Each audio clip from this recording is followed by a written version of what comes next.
Hello viewers, welcome back to another video. দেখো, যেটা আলোচনা করবো সেটা হচ্ছে কনসেপ্ট অফ ডেরিভেটিভ। ডেরিভেটিভ কি জিনিস? না, ডেরিভেটিভ মনে করো আমরা যেমন লিমিট আমরা পড়েছিলাম। ধরো মনে করো যে লিমিট, ধরো আমি বলছি যে এখানে মনে করো তোমার জিরো আছে। লিমিটে আমরা কি ডেফিনেশন শিখেছি? যে লিমিটে তোমার ধরো লিমিট যদি আমি বলতাম, লিমিট যদি এক্স টেন্ডস টু জিরো বলি, তার মানে কিন্তু limit x tends to zero মানে জিরো কিন্তু নয়, এটা হচ্ছে লিমিটের কনসেপ্ট। মানে জিরো নয় কিন্তু খুব জিরোর কিন্তু খুব কাছাকাছি, ক্লোজেস্ট টু জিরো, এইটাকে আমরা লিমিটের কনসেপ্ট ধরেছিলাম। তাহলে আমি যদি বলি যে d y by d x, তাহলে d y by d x আমি যদি এটাকে ডেফিনেশন করি, delta x tends to zero, delta y by delta x. Okay, এইভাবে যদি আমি ডিফাইন করি, তার মানে কি বলতো, এই যে এক্স একটা টার্ম, তার খুব ক্ষুদ্র একটা আমি ইনক্রিজ করছি টার্মটাকে ডেল্টা এক্স। এই যে ডেল্টা এক্স আমি বলছি, এই delta x tends to zero, তার মানে এটা কিন্তু জিরো নয় কিন্তু জিরোর খুব কাছাকাছি। এটাকে আমরা ডিফাইন করব d y by d x. ঠিক আছে, এটা ডেরিভেটিভ ফার্স্ট। তো এই ডেরিভেটিভ যখন আমরা করব কোনো টার্মের, ডেরিভেটিভ কিভাবে করছি দেখো। মনে করো তুমি একটা, আচ্ছা, d y by d x, এইটাকেও তুমি এইরকম ভাবে লিখতে পারো এফ ড্যাশ অফ এক্স, যদি ফাংশনটা তোমার এফ অফ এক্স হিসেবে তোমার কিন্তু ডিফাইন করা থাকে। ধরো আমি বললাম যে f of x equal to x to the power 5, এটা আমি কিন্তু ফাংশন নিয়েছি পলিনোমিয়াল। বা তুমি এটাকে x to the power 5 x q plus তুমি একটা ধরো টু, একটা ধরো ফাংশন তুমি নিয়েছো, পলিনোমিয়াল একটা কোনো ফাংশন নিয়েছো, এটাকে তুমি তুমি ডেরিভেটিভ করবে। ডেরিভেটিভ করতে গেলে তুমি লিখতে পারো এফ ড্যাশ অফ এক্স লিখতে পারো আইদার, বা এটাকে লিখতে পারো ডি ওয়াই বাই ডিএক্স। ঠিক আছে, ডি ওয়াই বাই ডিএক্স এটা তো বলে না, সম্ভবত ডি ওয়াই ডিএক্স বলে। ঠিক আছে, এটা হচ্ছে অ্যাকচুয়ালি এটা মানে প্রোনাউন্সিয়েশন ডি ওয়াই ডিএক্স। তো এটাকে যখন করব, ডেরিভেটিভের রুল হচ্ছে তোমার যে এক্স এর যে মাথায় যে পাওয়ার থাকবে, সেই পাওয়ারটা তোমার আগে আসবে এবং পাওয়ার থেকে তোমার কিন্তু ওয়ানটা তুমি মাইনাস করবে। ঠিক আছে, তাহলে এটা হচ্ছে 5 তোমার আগে আসলো, আর 5 থেকে তুমি 1 মাইনাস করলে, এখানে 3টা আগে আসলো, তুমি 3 থেকে 1 মাইনাস করলে, আর এই যে কনস্ট্যান্ট টার্ম তার ডেরিভেটিভ হচ্ছে 0। বুঝতে পেরেছো? এবার তাহলে এটা কত হলো, 5x টু দি পাওয়ার 4 আর এটা 3x স্কোয়ার প্লাস 0, এইটা হচ্ছে তোমার ডেরিভেটিভ। এবার তোমাকে কয়েকটা জানতে হবে, যদি dy বাই dx এর যদি কোনো কনস্ট্যান্ট, ধরো সাপোজ মনে করো c একটা কনস্ট্যান্ট, তার ডেরিভেটিভ হচ্ছে 0, তাহলে কনস্ট্যান্টের ডেরিভেটিভ হচ্ছে তোমার 0, এটা তোমাকে জেনে রাখতে হবে। ঠিক আছে, এবার ধরো মনে করো তুমি সাইন থিটার ডেরিভেটিভ করবে, আমাকে কয়েকটা ফর্মুলা জেনে রাখতে হবে।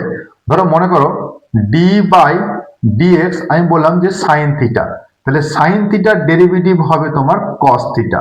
মনে থাকবে, ফর্মুলা তোমাকে মনে রাখতে হবে, এটা হচ্ছে ফর্মুলা। আবার যদি বলো ডি বাই ডিএক্স, আমি যদি বলি কস থিটা, তাহলে কস থিটার ডেরিভেটিভ হচ্ছে মাইনাস সাইন থিটা। বুঝতে পেরেছো? তাহলে এই দুটো তোমাকে কিন্তু মনে রাখতে হবে। আরো ফর্মুলা আছে আমাদের ডেরিভেটিভ, কিন্তু তোমাকে এই দুটো হচ্ছে মেন। সাইন থিটার ডেরিভেটিভ হচ্ছে কস থিটা, কস থিটার ডেরিভেটিভ হচ্ছে মাইনাস সাইন থিটা। ঠিক আছে, ধরো তোমাকে কোন একটা ফাংশন দিলাম y equal to sine theta, দিয়ে তোমাকে বললাম যে dy বাই dx টা কত হবে। তুমি কি করবে না, dy by dx equal to d by dx sine theta, তাহলে সাইন থিটার ডেরিভেটিভ হচ্ছে আমার কি জানি কস থিটা, তাহলে তোমার অ্যান্সার হয়ে গেল কত, কস থিটা। বুঝতে পেরেছো? তো এইভাবে তোমাকে কিন্তু ডেরিভেটিভ বের করতে হবে। এবার মনে করো তুমি ধরো ডেরিভেটিভ করবে ডি ডিএক্স, ধরো আমি বললাম যে ট্যান থিটা, তাহলে ট্যান থিটার ডেরিভেটিভ হচ্ছে সেক স্কোয়ার থিটা। ঠিক আছে, আবার ধরো তুমি ডি ডিএক্স, তুমি যদি বলো সেক থিটার ডেরিভেটিভ, তাহলে এটা হচ্ছে sec theta into tan theta. তাহলে এই রকম টার্ম কিছু আছে ডেরিভেটিভের, তোমার কিন্তু মনে রাখতে হবে। ঠিক আছে, তাহলে এই ডেরিভেটিভ মনে রাখলে, আর পলিনোমিয়ালের ক্ষেত্রে ডেরিভেটিভ, আচ্ছা তুমি যদি বলো এইটাকে যদি তুমি ডেরিভেটিভ করো, কি রকম দেখতে হবে, এটাও তাই কিন্তু একই রকম ভাবে। ধরো আমি বললাম যে কোন একটা ফাংশন y ইজিক্যাল টু, আমি বলছি sec স্কয়ার থিটা, তাহলে এইটার ক্ষেত্রে তখন আমরা কিভাবে ডেরিভেটিভ করব? সিম্পল, দেখো dy বাই dx, তুমি যখন বলবে dd অফ x, তুমি বলবে sec স্কয়ার থিটা, একটাই কিন্তু রুল আমাদের, যে পাওয়ার তোমার আগে আসবে, পাওয়ার থেকে 1 কমবে, এটাই হচ্ছে আমাদের রুল। তাহলে তোমার যদি পাওয়ার আগে আসে, তাহলে 2 sec থিটা, পাওয়ার আগে আসলো। এবার sec থিটা তোমাকে ডেরিভেটিভ তোমাকে কিন্তু লিখতে হবে, এইটা কিন্তু খুব ইম্পর্টেন্ট। কি বললাম দেখো, পাওয়ার আগে এসছে, পাওয়ার থেকে 1 কমেছে, আর এই ভেতরে যে ডেরিভেটিভ সেটা তোমাকে করতে হবে। তাহলে বলো তো 2 sec থিটা আর sec থিটার ডেরিভেটিভ আমি জানি sec theta into tan theta, তাহলে sec theta into tan theta, তাহলে 2 sec square theta into tan theta হবে তোমার derivative of sec square theta. বুঝতে পেরেছো? এইভাবে তোমার করতে হবে। এবার ধরো মনে করো তুমি একটা ফাংশন চুজ করেছো, এবার মনে করো তুমি একটা ফাংশন চুজ করেছো যে ধরো y is equal two x plus one তার হোল স্কয়ার, কেমন? তাহলে এটা তুমি ডেরিভেটিভ করবে, ধরো dy dx, তাহলে dd অফ x, এটা পলিনোমিয়ালের ক্ষেত্রে ফাংশন তুমি ধরো এরকম নিয়েছো, ওকে? তাহলে তুমি যখন এটা ডেরিভেটিভ করবে তাহলে পাওয়ারটা আগে আসবে, পাওয়ার থেকে তোমার এক কমে গেল মানে একই হলো, ঠিক আছে? এবার দেখো তোমার d dx x plus one, এই ভেতরের টার্মটা কিন্তু তোমার ডেরিভেটিভ হবে। তাহলে ভেতরের টার্ম যদি তোমার ডেরিভেটিভ হয় তাহলে বলো x এর ডেরিভেটিভ কি হবে? 1 হয়। কেন x এর ডেরিভেটিভ 1 হয় বলো তো? d dx x plus one, তুমি দেখো dx x এর ডেরিভেটিভ x এর সাপেক্ষে, তুমি দেখো x এর যে ডেরিভেটিভ পাওয়ারে 1 আছে, তাহলে 1 আগে আসবে x two the power 1 minus 1, তার মানে কত হবে? 1 ইনটু x টু দি পাওয়ার 0, তার মানে 1 ই হবে। কেন x এর ডেরিভেটিভ 1 হয়? ঠিক আছে, x এর ডেরিভেটিভ 1 কেন? কারণ পাওয়ারটা আগে আসবে, পাওয়ার থেকে 1 কমবে, তার মানে x two the power 0, x to the 0 মানে 1, ঠিক আছে? তাহলে এর ডেরিভেটিভ হবে 2 ইনটু x প্লাস 1। বুঝতে পেরেছো? এবার ধরো তোমার কোন একটা ফাংশন তোমার দেওয়া আছে, ধরো আর দুটো ফর্মুলা আমাদের আছে ডেরিভেটিভের ক্ষেত্রে। ধরো একটা ফর্মুলা আছে যে y ইজ ইকুয়াল টু যদি uv একটা কোনো ফাংশন হয়, ঠিক আছে? ধরো মাল্টিপ্লাই প্রোডাক্ট আকারে ফাংশন আছে, তখন তুমি কি লিখবে? dy dx, ধরো u into v derivative plus v into u এর ডেরিভেটিভ। অ্যাজ ফর এক্সাম্পল ধরো আমি বললাম কিরকম ভাবে যে এইটা ফিক্সড, এটা ডেরিভেটিভ করবে, প্লাস এইটা ফিক্সড, এটা ডেরিভেটিভ করবে। ধরো আমি তোমাকে একটা যদি এক্সাম্পল হিসেবে বলি, আমি ধরো y ইজ ইকুয়াল টু আমি বললাম যে ধরো x sin থিটা আমি বললাম, কেমন?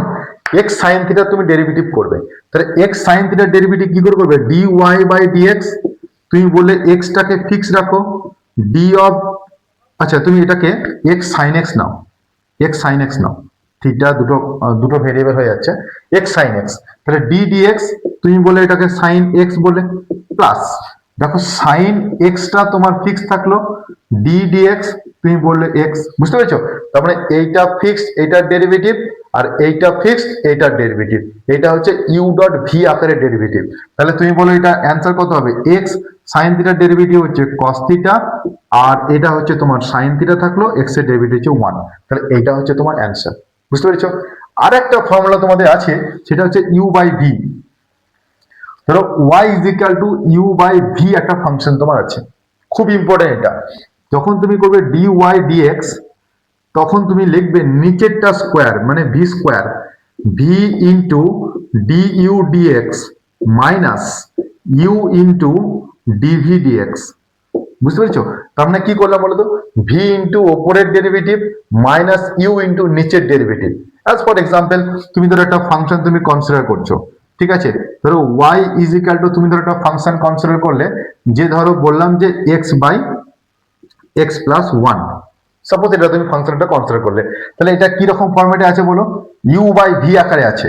তুমি যখন এটাকে ডেরিভেটিভ করবে dy বাই dx, তোমার কি ফর্মুলা বলো? নিচেরটার হোল স্কয়ার, তাহলে x প্লাস ওয়ান তার হোল স্কয়ার, তুমি বলছো ওপরটা ইন্টু d বাই dx, নিচেরটা ইন্টু ওপরের ডেরিভেটিভ মাইনাস তুমি বলছো x into d by dx ওপর নিচেরটা ডেরিভেটিভ।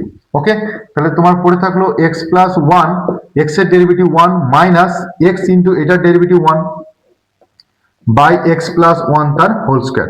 দেখো তো ওপরটা হচ্ছে x plus one minus x divide by x plus one তার হোল স্কয়ার, তারপর x x কাটলে পরে 1 বাই x প্লাস ওয়ান তার হোল স্কয়ার। এটা তোমার হবে অ্যান্সার। বুঝতে পেরেছো? এবার ধরো তোমাকে আর কয়েকটা জিনিস তোমাকে ইম্পর্টেন্ট জানতে হবে ডেরিভেটিভের ক্ষেত্রে। তোমার ধরো যদি মনে করো যে ডাইরেক্ট তুমি যদি মনে করো যে একটা ডেরিভেটিভ করবে, একটা ফাংশন তুমি যদি চুজ করো যে 1 বাই এক্স, এই dy বাই dx, বা এটাকে তুমি y ড্যাশও দিতে পারো, যখন হায়ার লেভেলে পড়বো আমরা তখন সেটাকে y ড্যাশ দিয়ে ডিনোট করবো, ডেরিভেটিভ অফ y, সেটা হবে মাইনাস 1 বাই এক্স স্কোয়ার। যেমন e to the power x, e to the power x তুমি ডেরিভেটিভ করো না কেন, যতবার তুমি ই টু দি পাওয়ার ডেরিভেটিভ করবে ই টু দি পাওয়ার এক্স ফিরে পাবে, ঠিক আছে? তো এটা হচ্ছে আমাদের কনসেপ্ট ডেরিভেটিভ, আর কিছুই নেই 11 এর টপিকের, কিছুই নেই, এইটুকুই আছে 11 এর ডেরিভেটিভের ফাংশন। খুব সিম্পল একটা টপিক, ঠিক আছে। Thank you for watching.